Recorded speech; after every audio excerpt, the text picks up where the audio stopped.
Hello friends, welcome to your channel Catalyst Soni and this is Sonia Singh. Friends, आज मैं आप लोगों के लिए जो वीडियो लेकर आई हूँ लर्निंग एंड टीचिंग का है।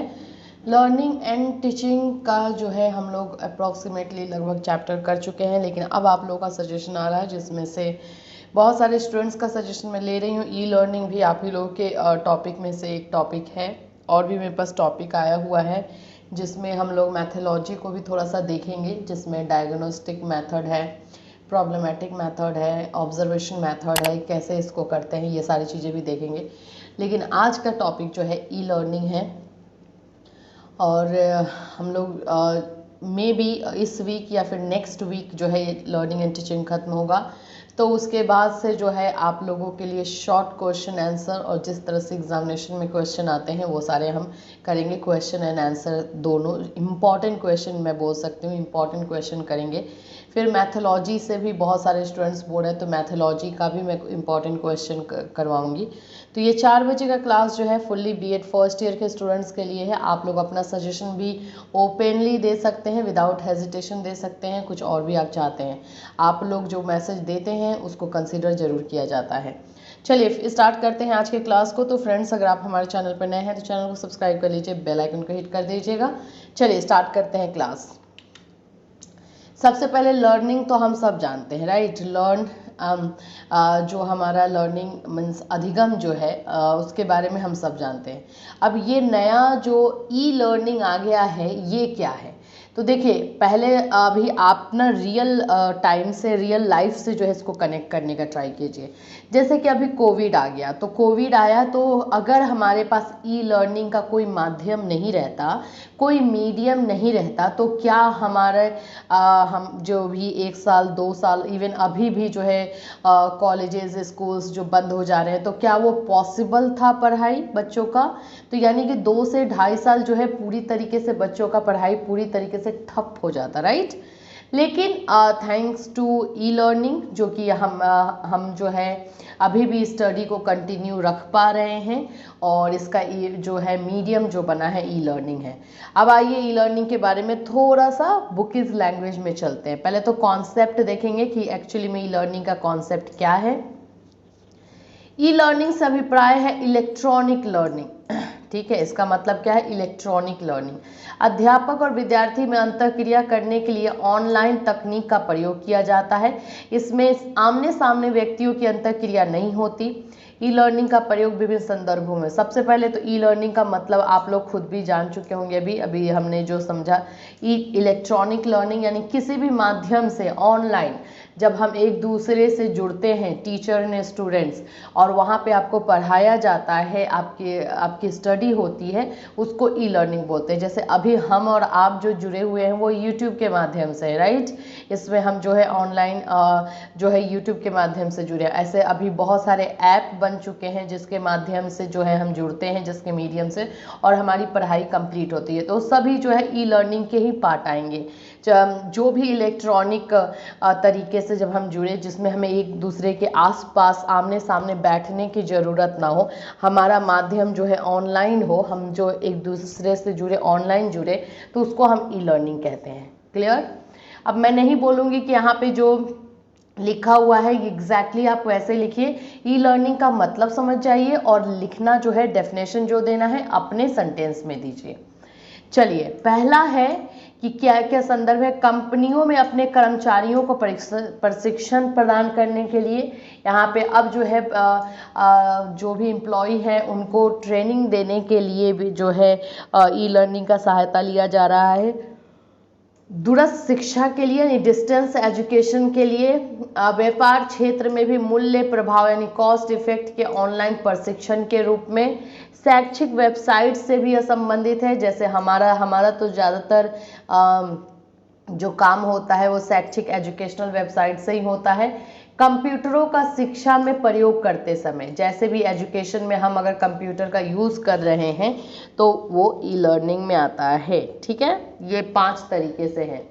ई लर्निंग औपचारिक अनौपचारिक होती है। इसमें इंटरनेट का प्रयोग होता है, ऑफ कोर्स इंटरनेट के माध्यम से ही हम जुड़ते हैं ना। तथा LAN यानी LAN और WAN WAN नेटवर्क प्रयोग में लाए जाते हैं।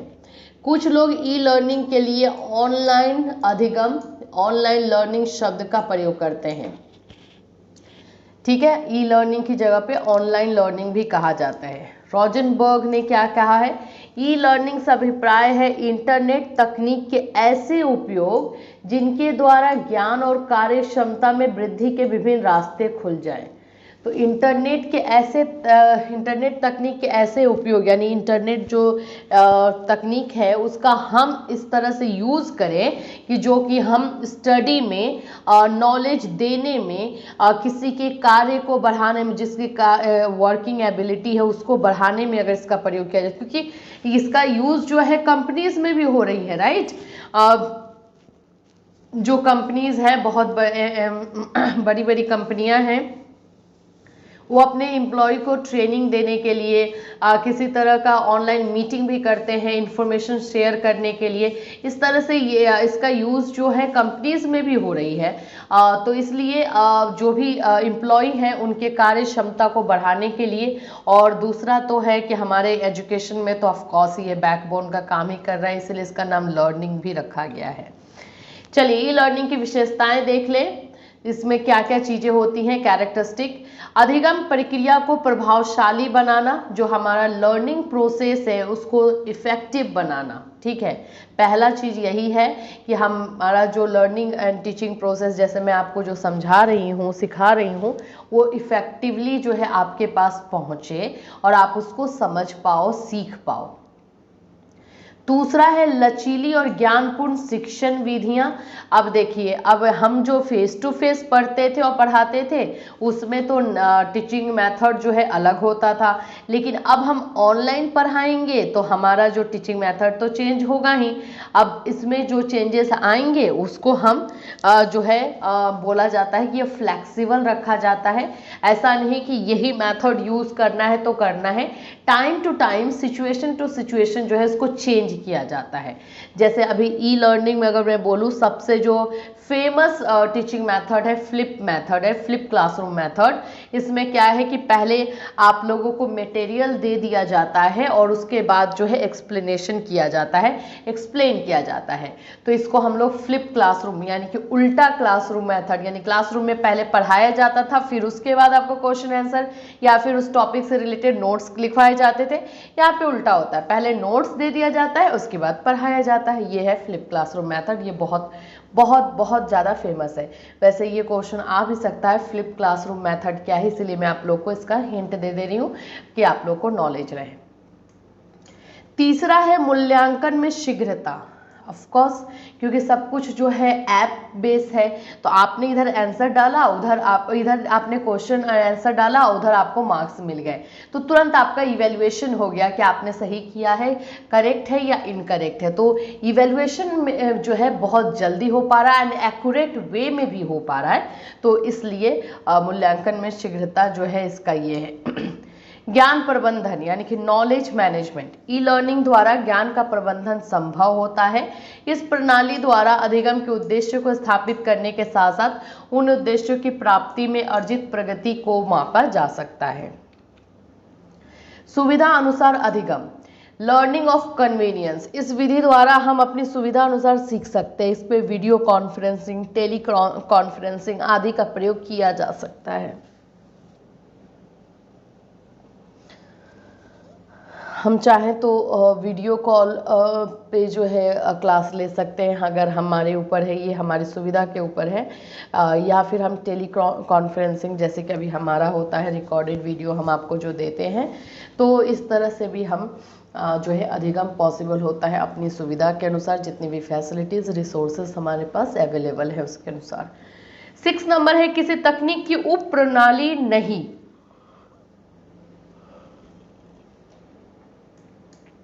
नॉट अ सब system of any technology, e learning किसी तकनीक की उप प्रणाली नहीं है।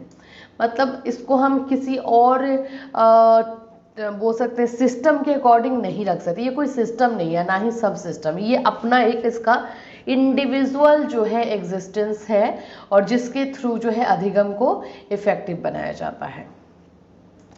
अधिगम विस्तृत संप्रत्यय, कॉम्प्रिहेंसिव कॉन्सेप्ट, ई लर्निंग संप्रत्यय में कंप्यूटर और वेब तकनीकों का प्रयोग किया जाता है, जिससे कि हमारा जो बोल सकते अधिगम है वो थोड़ा सा और easy and smooth and clear होता है, राइट। अब ई लर्निंग के जो है एलिमेंट्स कौन कौन से हैं? मेन एलिमेंट्स, कोर एलिमेंट का मतलब होता है मेन एलिमेंट्स। तो सबसे पहला है पैडागोजी यानी कि शिक्षा शास्त्र। शिक्षा या विज्ञान पैडागोजी कहलाता है। यह विज्ञान के आधार पर आधारित व्यवस्थित प्रयोग होता है। इसका अर्थ है कक्षा, कक्ष, विधियां और शैक्षिक तकनीकियां।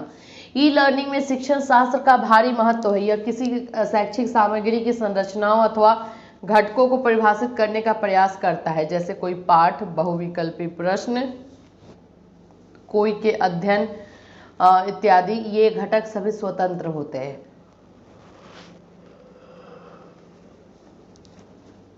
तो इसमें जो मेन एलिमेंट्स इसका है पैडागोजी है, जैसे मैंने आपको बताया भी।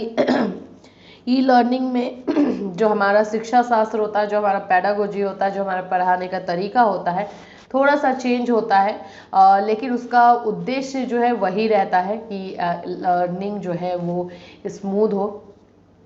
इसमें जो है क्लासरूम मेथड, क्लासरूम टेक्निक, ये है शिक्षा शास्त्र में यही आता है पैडागोजी में, कि क्लासरूम का मेथड, जो आप क्लासरूम में क्या मेथड यूज़ करने वाले हो, कौन से टेक्निक यूज़ करने वाले हो। तो इसमें थोड़ा सा इस पे चेंज आता है और इसी पे एक्चुअली डिपेंड भी रहता है कि आपका लर्निंग जो है सक्सेसफुल होने वाला है या नहीं।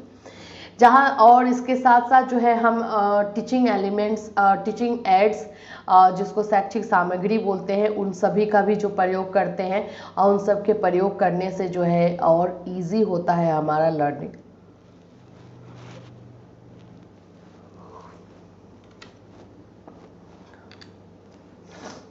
किसी भी विषय वस्तु के निर्माण के प्रारंभ में उसकी विधियों का मूल्यांकन करना अति आवश्यक है।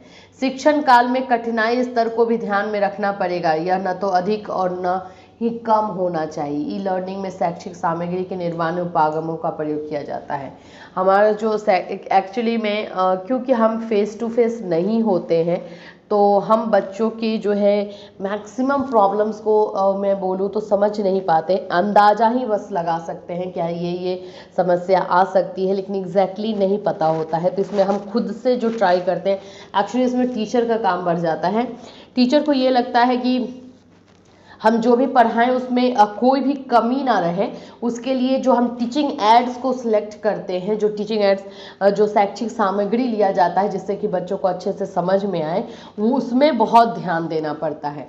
अब जैसे कि मैं अगर आपको सामने सामने क्लासरूम में पढ़ा रही हूँ फेस टू फेस, तो मैंने कुछ बताया, कुछ टीचिंग एड्स या कुछ भी ऐसे यूज़ किया, तो आपके फेस को देख करके मैं बता सकती हूँ कि भाई आपको समझ में आया या नहीं, ठीक है ना।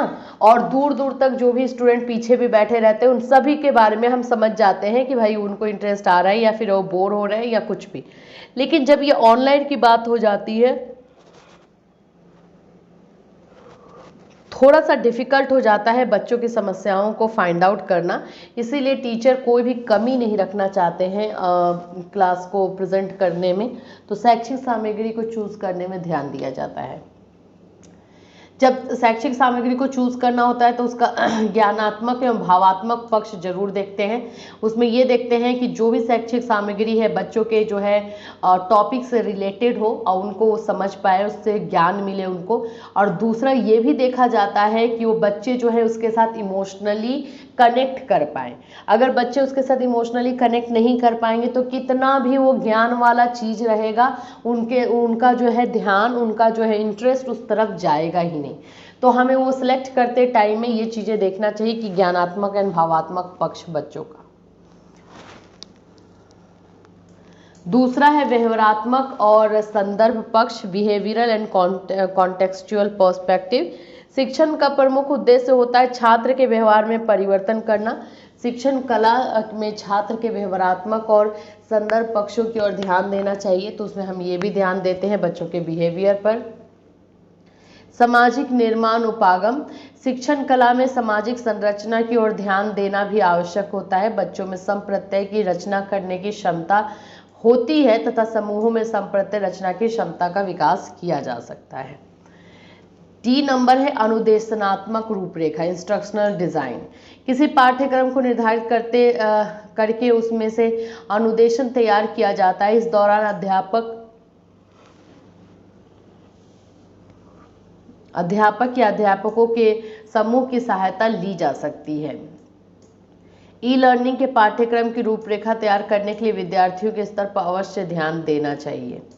अच्छा, दूसरा नंबर है स्टैंडर्डाइजेशन यानी कि मानकीकरण। ऐसे मानव भी निश्चित होने चाहिए जिन पर अनुदेशनात्मक सामग्री खरी उतरे। मानव नहीं होगा, ये मानक होगा। ठीक है, यहाँ पे मानक होगा, ये मानक। ओ गॉड, लिखने में थोड़ा सा दिक्कत है। यस, ये मानक होगा। इसका ध्यान अनुदेशात्मक सामग्री तैयार करते समय रखना चाहिए कि किस तरह जो हम मटेरियल चूज कर रहे हैं वो बच्चे के लिए जो है थोड़ा सा समझ में इजीली आ जाए। पुनः उपयोगिता, रीयूजेबिलिटी। ई लर्निंग में इसकी सामग्री की प्रकृति पुनः उपयोगिता वाली होनी चाहिए। ई लर्निंग की अनुदेशनात्मक या शैक्षिक सामग्री के छोटे छोटे भागों में बांटा गया है जिनका प्रयोग विद्यार्थी बार बार कर सकते हैं। ये सभी हिस्सों या भागों को क्रमबद्ध तरीके से व्यवस्थित किया गया होता है। ई लर्निंग के उपागम, now approaches to e learning. जिन जिन क्षेत्रों में कंप्यूटर ने प्रवेश कर लिया है वहाँ हर कार्य के नए उपागमों ने जन्म लिया है। शिक्षा के क्षेत्र में भी कंप्यूटर के प्रवेश ने विभिन्न उपागमों से परिचित कर दिया है। ई लर्निंग के मुख्य उपागम है। पहला क्या है? अप्रोचेस। कैसा अप्रोच हम लेते हैं? कंप्यूटर आधारित अधिगम यानी कंप्यूटर बेस्ड लर्निंग, जिसको हम CBL कहते हैं। आज के शैक्षिक वातावरण में कंप्यूटर एक अनिवार्य सेवा मानी जा रही है। इस प्रणाली से अर्थ यह है कि वो शैक्षिक वातावरण जिसमें कंप्यूटरों का प्रयोग विभिन्न शिक्षण कार्यों के लिए किया जाता है, परंतु इस प्रणाली में कंप्यूटर अनुभव जैसे खेल, इंटरनेट आदि का प्रयोग बहुत ही कम मात्रा में किया जाता है। इस प्रणाली के अंतर्गत छात्र अपने अपने विषयों के अनुसार प्रशिक्षण प्राप्त कर सकते हैं। ऐसे प्रोग्रामों में सॉफ्टवेयर, हार्डवेयर आदि का प्रयोग किया जाता है। तो पहला है कंप्यूटर आधारित अधिगम, कंप्यूटर के थ्रू जो है एजुकेशन देना। कंप्यूटर समर्पित अधिगम यानी कंप्यूटर असिस्टेड लर्निंग, जिसको CAL बोलते हैं।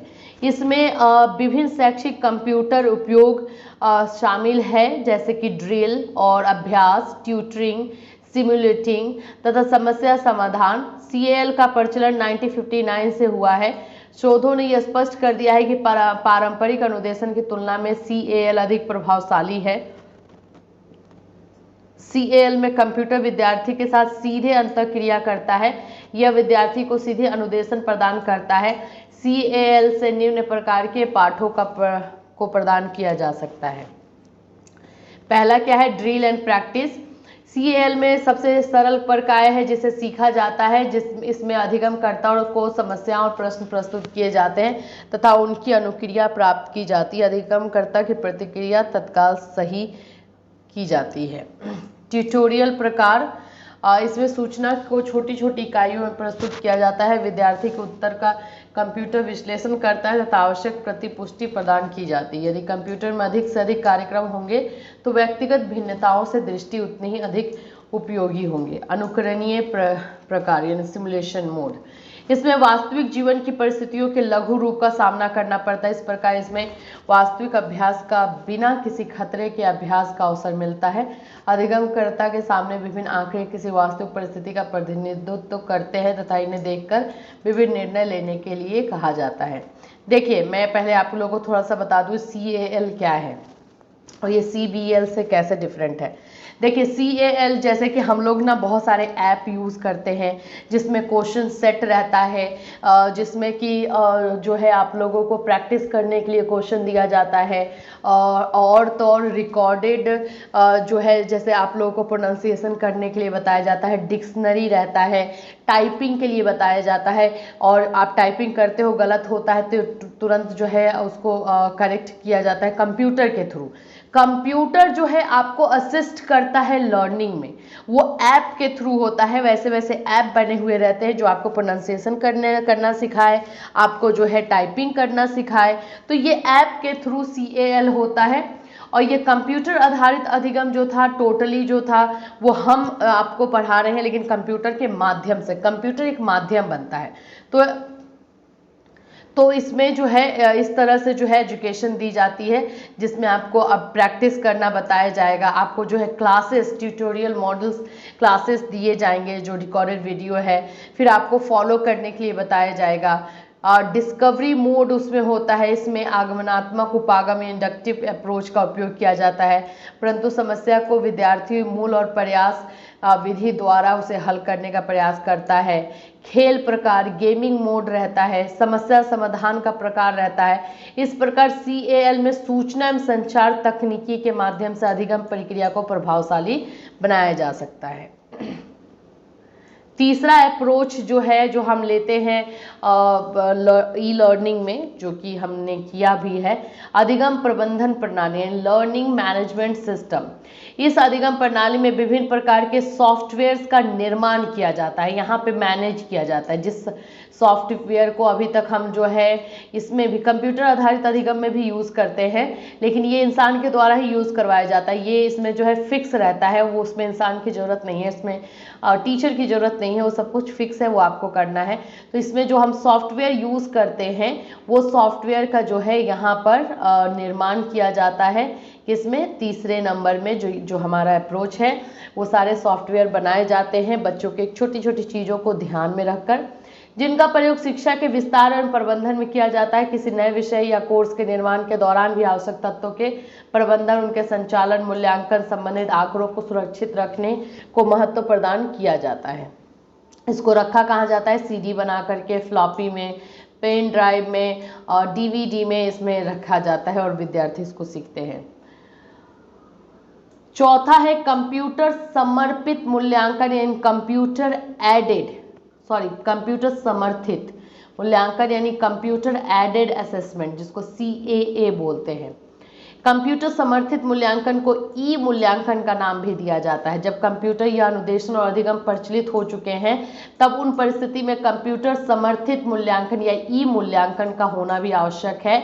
इस ई मूल्यांकन के अंतर्गत विद्यार्थियों के विषय एवं स्तर के अनुसार विभिन्न बहुविकल्पी क्वेश्चंस का निर्माण किया जाता है। छात्र इन प्रश्नों के कंप्यूटर के मॉनिटर पर देखता है तथा अपनी अनुक्रिया रिकॉर्ड करता है। इसमें मूल्यांकन के परिणाम भी तत्काल प्राप्त हो जाते हैं तथा तत्काल ही प्रतिपुष्टि हासिल हो जाती है। तो ये चौथा नंबर जो अप्रोच हम यूज़ करते हैं, ये इवैल्यूएशन के लिए यूज़ करते हैं, जिसमें हम क्वेश्चंस का सेट जो है बना रहता है। उस क्वेश्चन के सेट से आप लोगों को जो है टेस्ट देना हो या एग्जामिनेशन देना हो, देते हैं और इमीडिएटली जो है आपको भी फीडबैक मिल जाता है कि आपका करेक्ट है या जो है इनकरेक्ट है। जैसे कि अभी हमने रिसेंटली जो है पेड क्लासेस में किया हुआ है, हमने जो टेस्ट ले रहे हैं, हम एक सॉफ्टवेयर यूज़ कर रहे हैं, उस पर हम लेते हैं वो टेस्ट। तो इस तरह से जो है हम इवेल्युएशन के लिए जो है ई लर्निंग का ही यूज़ कर रहे हैं। ठीक है, अब यहाँ से आप लोगों का जो है इंग्लिश में आ जाएगा concept of e learning, right, और फिर उसके बाद कोर एलिमेंट्स, पैडागोजी, ठीक है, फिर standardisation, reusability, approaches to e learning जो हमने अभी किया, कंप्यूटर बेस्ड लर्निंग। अच्छा, ये सिर्फ एक एक क्वेश्चन पे भी ना आ जाता है। CBL क्या है, कंप्यूटर बेस्ड लर्निंग के बारे में बताइए, कंप्यूटर असिस्टेड लर्निंग के बारे में बताइए, ये सब क्वेश्चन आ जाता है नोट्स लिखने को। Learning management and computer aided assessment. तो ये रहे आप लोग का आज का क्लास, नोट्स बना लीजिएगा।